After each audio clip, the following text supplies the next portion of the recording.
Ini Ustadz sekaligus ziarah juga Ustaz? Kan ada 3 pengarang tuh. Ya. Ziarah juga Ustaz? Saya alhamdulillah ziarah.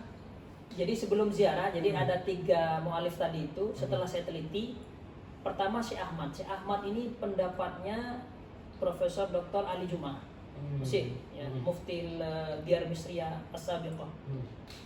Tetapi setelah saya cari di buku biografi, buku tarajim ya, itu tidak mendapatkan siapa Syekh Ahmad At-Tazi ini. Saya tidak mendapatkannya. Jadi ini pendapat yang paling lemah ya. Meskipun saya tidak menyalahkan, tapi saya sudah berusaha tapi tidak mendapatkan. Kemudian yang kedua adalah Syekh Abdul Wahab At-Tazi. Ini pendapatnya Abuya Said Muhammad bin Ali Al-Maliki. Ya, itu beliau wafat Syekh Abdul Wahab ini 1206 Hijriah. 1206 Hijriah. 200 tahun yang lalu. Ya, abad ke-18 Masehi. Abad ke-18 Masehi. 1791 seingat saya. Wah, kalau Masehinya 1791 Masehi. Syekh Abdul Wahab. Kalau beliau saya dapatkan biografinya di beberapa buku tarojim, buku biografi para ulama. Di antaranya adalah kitab Sarwatul Anfas. Sarwatul Anfas. Nah, ini ada 2 jilid dan sudah ada PDF-nya, bisa di-download di internet. Informasi berharga Ustaz. Itu yang ngarang Habib itu, ya, Syarif ya. Namanya Syekh Ja'far Al-Qahtani dari bangsa Al-Qahtani yang terkenal sebagai keluarga ahli hadis di Maroko itu, Syekh Qahtani itu. Nah, itu Sarwatul Anfas itu membahas tentang ulama para wali yang dikuburkan di kota Fas. Itu ada 2 jilid itu. Bagus sekali itu ya. Nah, itu disebutkan di sana di Sarwatul Anfas terkait dengan Syekh Abdul Wahab tadi itu, pengarang Surat Nariyah menurut versinya Abuya Said Muhammad bin Abi Al-Maliki itu. Dan subhanallah beliau itu memang sudah dari kecil sudah memang terlihat sebagai orang yang soleh ya. Bahkan masih kecil sudah melihat Rasulullah SAW yaqadatan. Syekh Abuya? Bukan Syekh Abuya, Syekh Abdul Wahab. Syekh Abdul Wahab itu di biografinya itu. Ya. Jadi disebutkan fi Jabalil Azraq, di Gunung Biru ya. Azraq itu kan biru.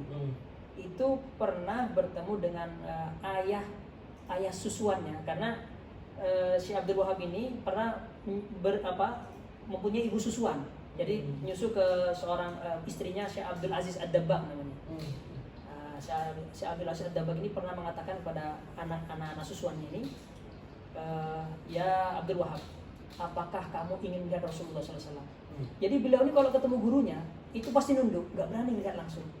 Jadi saking ta'zimnya kepada gurunya. Dan Syekh Abdul Aziz Ad-Dabbagh ini seorang wali terkenal di Maroko, seorang wali besar terkenal. Sampai sekarang terkenal itu. Jadi kata gurunya itu, kamu ingin nggak melihat Rasulullah? Sambil nunduk ya, ya ingin bilang gitu. Kalau begitu dongakkan kepala kamu. Tapi biasanya nunduk. Setelah didongakkan, dia melihat di sampingnya gurunya yang Rasulullah SAW. Itu disebutkan kitab Sarwatul Anfas itu. Yaqadatan.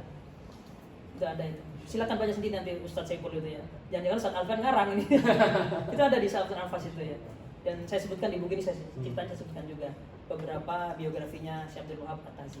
Dan yang pertama yang paling kuat menurut saya adalah pendapatnya Syekh Abdullah Al-Ghumari. Beliau berpendapat bahwasanya yang ngarang Surat Nariyah adalah Syekh Ibrahim bin Muhammad bin Ali At-Tazi Al-Maghribi. Itu disebutkan di kitab beliau tentang namanya kitabnya Al-Hujjaj Al-Bayyinat fi Isbati Al-Karamat, halaman 150. Ya, itu beliau mengatakan secara Al-Hujjaj Al-Bayyinat fi Isbatil Karamat ya. Dan disebutkan di sana beliau secara lugas tegas mengatakan bahwasanya pengarang Surat Nariyah ada Syekh Ibrahim bin Muhammad bin Ali At-Tazi. Kalau Syekh Abuya Muhammad bin Al-Maliki itu menyatakan di kumpulan dzikir. Jadi beliau punya kitab kecil kumpulan dzikir beliau. Nah, salah satunya kumpulan dzikir adalah Surat Nariyah. Nah, di bawahnya bukan, itu tebal, lebih kecil lagi itu. Kecil, khusus dzikiran saja. Nah, di bawahnya disebutkan Abdul Wahab At-Tazi bagi beliau. Kalau Syekh Abdullah Al-Ghumari ini, Abdullah bin Muhammad bin Siddiq Al-Ghumari, beliau seorang ahli hadis Maroko yang terkenal ya. Keluarga Al-Ghumari. Pasti itu orang yang fokus ke hadis pasti kenal beliau ya. Siapa beliau pasti kenal. Beliau mengatakan ya, secara jelas ya, dalam kitab Al-Hujjaj Al-Bayyinat fi Isbatil Karamat 150. Kalau di buku saya halaman 5. Dan halaman 5. Halaman 4 itu saya sebutkan di sini. Akhadha As-Sanusi, Imam Sanusi pengarang kitab Ummul Barahin. Iya, Ummul Barahin. Itu muridnya pengarang Sholat Naria. Oke. Ummul Barahin itu kan induk argumentasi. Iya. Siapa di pesantren yang nggak belajar akidah kitab-kitab ini? Hampir semua belajar ini dan tahu bahwasanya dia itu muridnya pengarang Sholat Naria.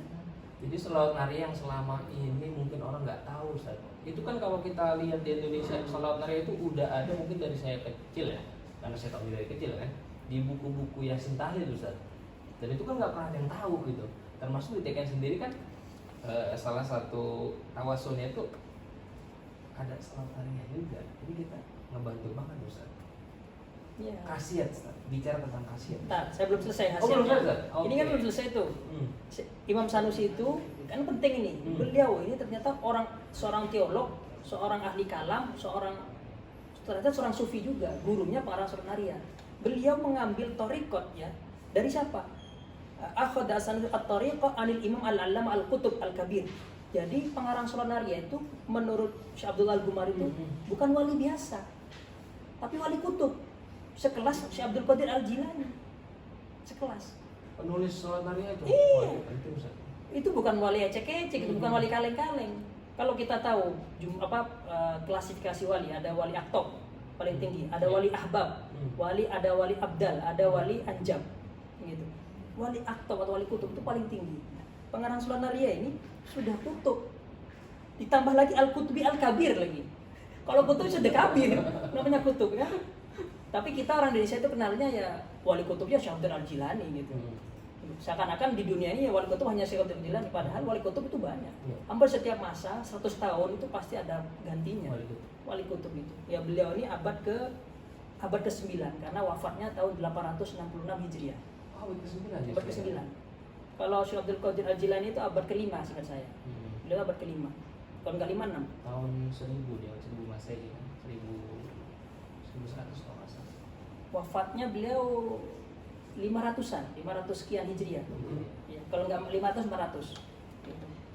Berarti kalau abad ke-10 Masehi, berarti dia abad ke-4. Ya abad ke-4. Karena 4 tambah 6, 10. Jadi jarak antara Hijriah sama Masehi itu, Satsepul itu 6. 6 ya. Tinggal tambah 6 saja. Ya, Jadi sekitar ya segitu lah ya. Iya, tambah 6 saja. Jadi kalau ini abad ke-9 Hijriah, berarti tambah 6 abad ke-15. 15 Masehi, pengarang Sholat Naria.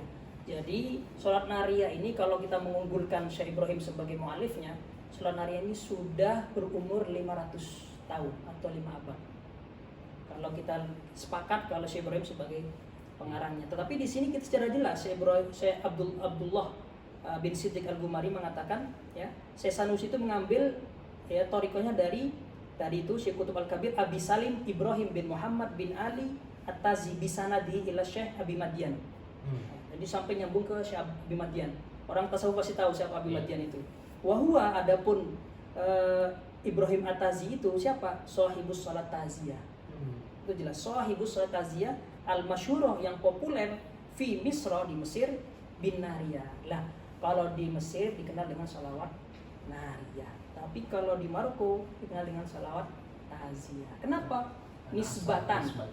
Nisbatan ila Madinati As-Sahib. Sahibul atau mu'alif. Di Indonesia kenapa lebih populer naria, Ustaz? Karena ada di Mesir apa sanatnya?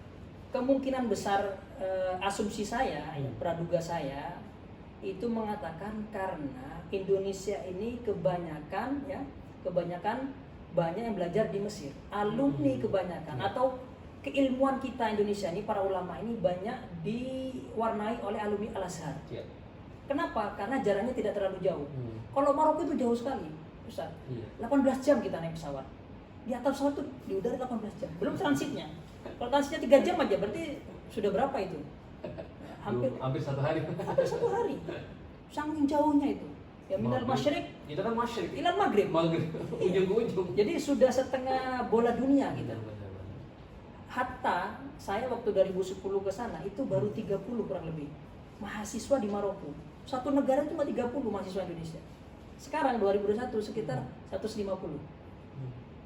Sangat sedikit sekali. Makanya kemudian banyak khazanah Maroko itu yang belum digali, belum dikenalkan oleh alumni-alumni Maroko sendiri. Termasuk salah satunya adalah salawat Naria ini.